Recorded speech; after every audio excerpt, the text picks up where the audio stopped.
Church of the Transmutations.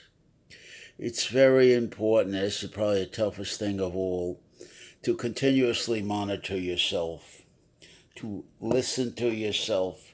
Fritz Perls got that right. The first thing, Church of the Transmutation, you got to know how to listen to yourself.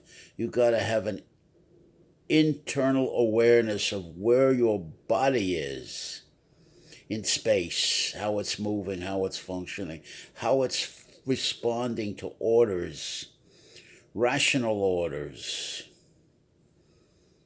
practically prudent orders from your mind, and how your ego body is responding to that.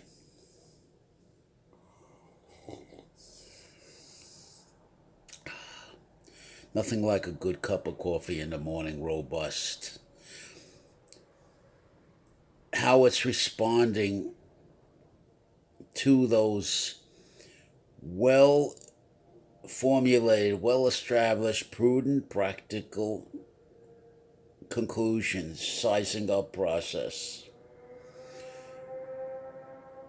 You've got to be locked entirely in the now. Know what's locating you in the now. Now is power. Now is reality. Now is everything. But now is also carries the past with it.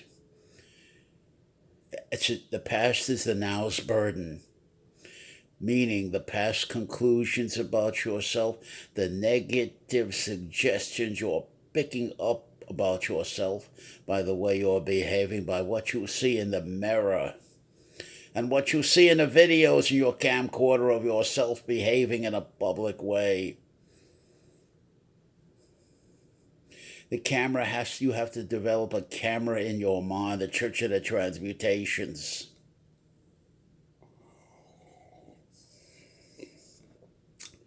And a very considerate ability to memorialize, to remember everything.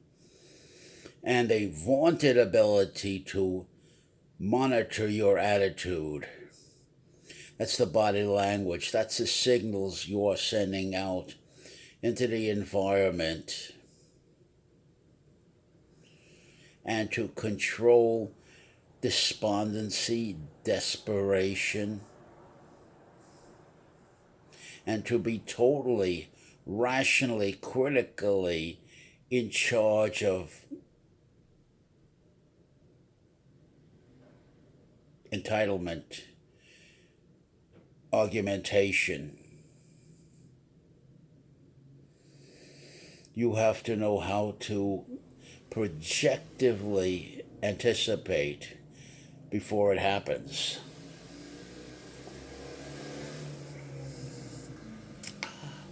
You do very, very good mock-ups. You're never disappointed. Now, here's the classic lyric of disappointment.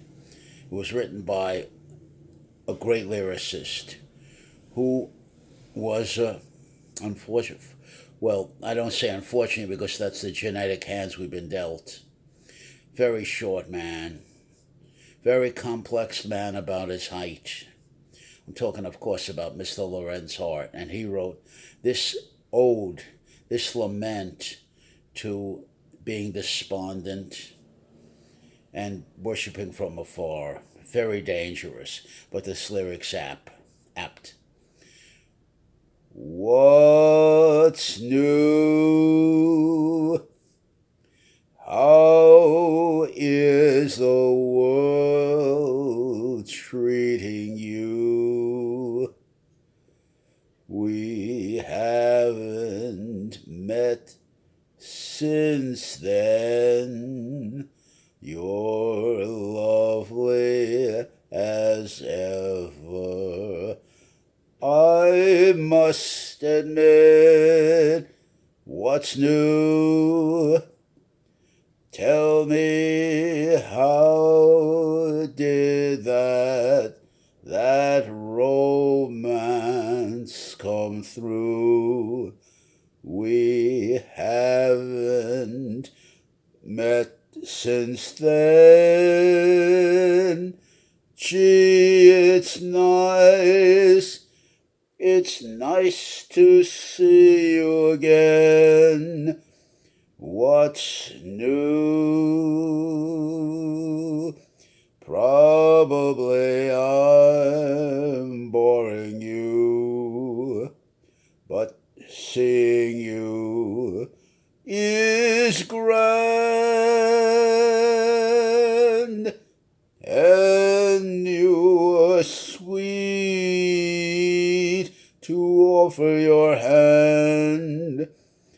I understand. Adieu, adieu, pardon my asking what's new. But of course you couldn't know. I haven't changed. I still love you so. This magnificent ode to despondency, desperation, horrific longing and yearning, and to a certain type of individual who worships from afar, this lament of, or an ode to unrequited love, a masterpiece that tells it all. The symbolism, great lyricist. And the interpreter, together, that's a team. The lyricist, Mr. Lorenz Hart, the interpreter, your stranger. Form a team to make the poetry come to life.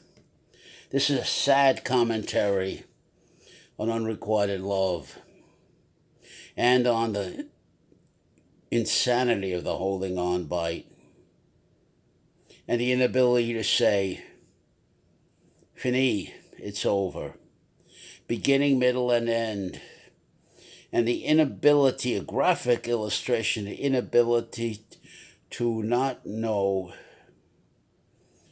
We live our lives vicarious pretense. We live our lives with substitutes. That this is reality. Substitutes, vicarious pretense. Everybody can be replaced. Everybody. Nothing's forever. And the bottom line to all this is everything. Yes, you heard it from the stranger. Everything is subject to negotiations, to a deal, to an arrangement. Now, if you believe in some abstract ethics or morality that exists up there in the heavens, there's a perfect good. There's a perfect moral and ethic standards and values, a template suitable to arbitrate. And I say to you, no. I say to you, in point of fact, it's a dialectical struggle. I say to you, in point of fact, it's all discussion. It has to be. How else could it be? And that discussion, there's no terms of engagement. There are no such things as terms of engagement. There is no such thing about laying down rules to having a quote-unquote fair fight. It doesn't exist. It comes out of the dialectical struggle in the now with your adversary. And it begins adversarial. Then you fight for a rapport. You can use the Dr. Milton Erickson techniques as stated by Mr. Tony Robbins to establish a rapport. But Tony Robbins has got it right. Nothing happens of any consequence, of any reliability, of any confidence without a rapport. And all of this depends entirely on the art of trivial. That's right, you heard me say it. Frivolous, superficial, show, entertaining, meaningless conversation relying totally 90%. The content is worthless of this conversation. So trivial. Just gossip. The body language, the vibes are the thing that make or break. That's what's going to make or break you. And this is where a short man like me and my other fellow short men, the Chaparrito, ridiculous looking man like the Bagel Boss, Eric, Elliot Roger, Day of Retribution. We're short. We don't have any power in our presence in our body. That's who I'm talking to today. That's the man I'm talking to today.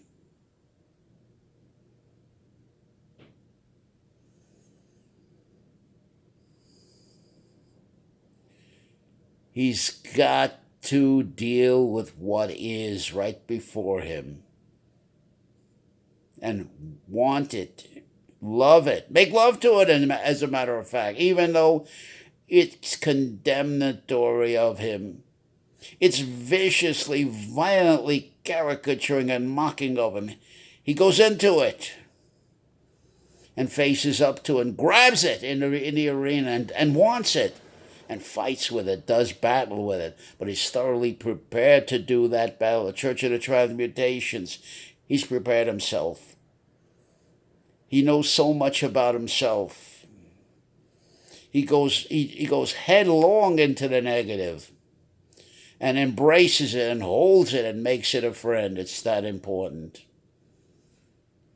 He caresses that negative. He goes in literally into the pain of the negative and embraces it and wants it.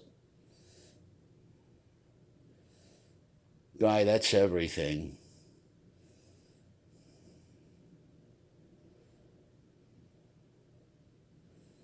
Take care of what there is to take care of. Want what is.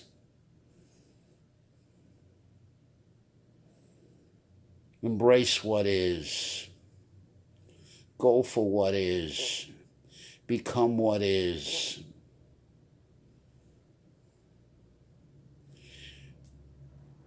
Know every facet of what is right before you.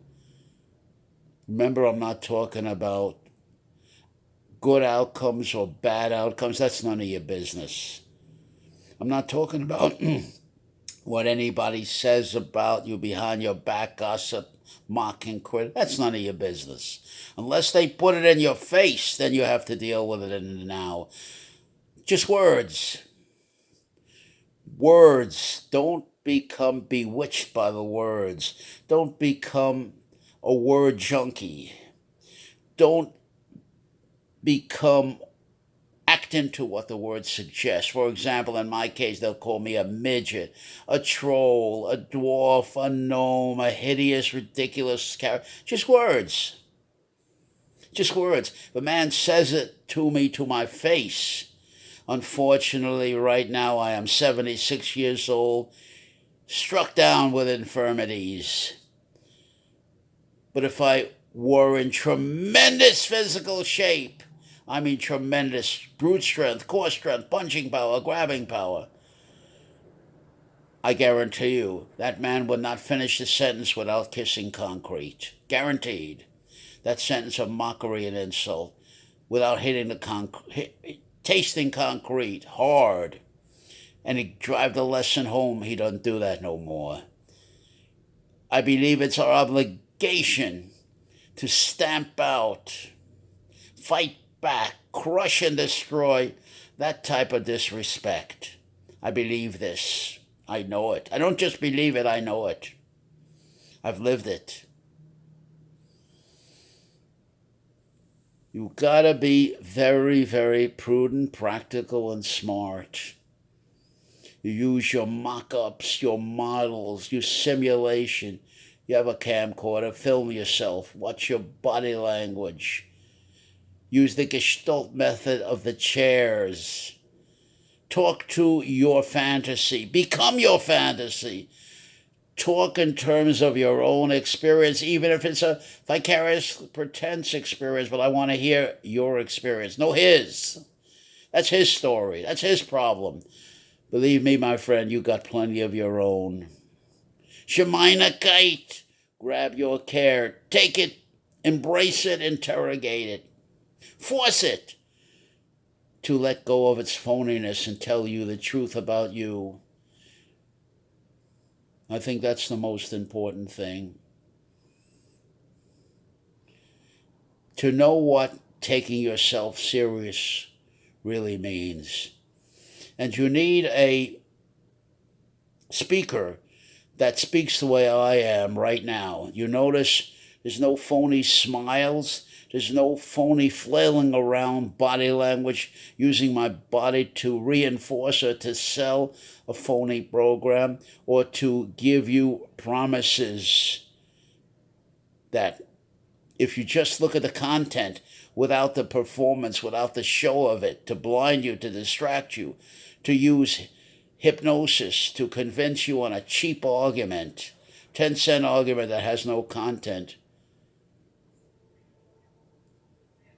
you know how to listen to Madison Avenue marketing, how to listen to gurus, TV gurus, who market themselves very well and use a cult of personality, showmanship, to make a lot of money and sell themselves. The final analysis, I agree with Doc Thompson, Verbal Judo. It's showtime out there, and you better be prepared mentally and physically. It's all showtime. And then if it's showtime, if that's true, it's just entertainment. It's all superficial jive. When you look back, a 76-year-old stranger, myself, looks back on the life, you will see 90% plus of whatever encounters I've had in the arena is basically looking at it from the point of view of pure content, meaningless, trivial, superficial, and how much time. It's horrific to find out, to finally have to admit how much time and energy was spent on gossip, on garbage. And we fill the Aegean stables with all that manure. Now it's time to clean that manure out. That's a big job. That's a big, big job. It takes strength. It takes power. It takes a lot of practical intelligence. It takes courage, maturity, discipline, most important thing, true grit.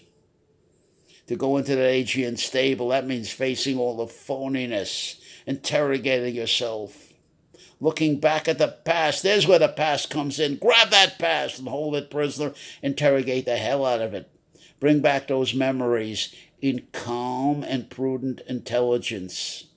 Look at it as if it were the fact were out there, even though you're talking about yourself. And in an introverted, diverted way, this will bring relief, guarantee. Clean out those Aegean stables, and you got to fill it back up again. That's when you become creator of yourself. That's when you become captain of your ship, master of your soul. That's when you have the true date with your destiny. Or you can listen to Tony Robbins, who says, I am not your guru, but performs like a guru, and is promising you everything in your weekend of great breakthrough. That'll cost you thousands and thousands of dollars, of course. Your breakthrough weekend, in just a weekend.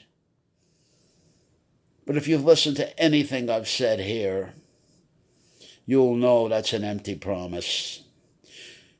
You'll know that's all group psychology, group dynamics, and group hypnosis.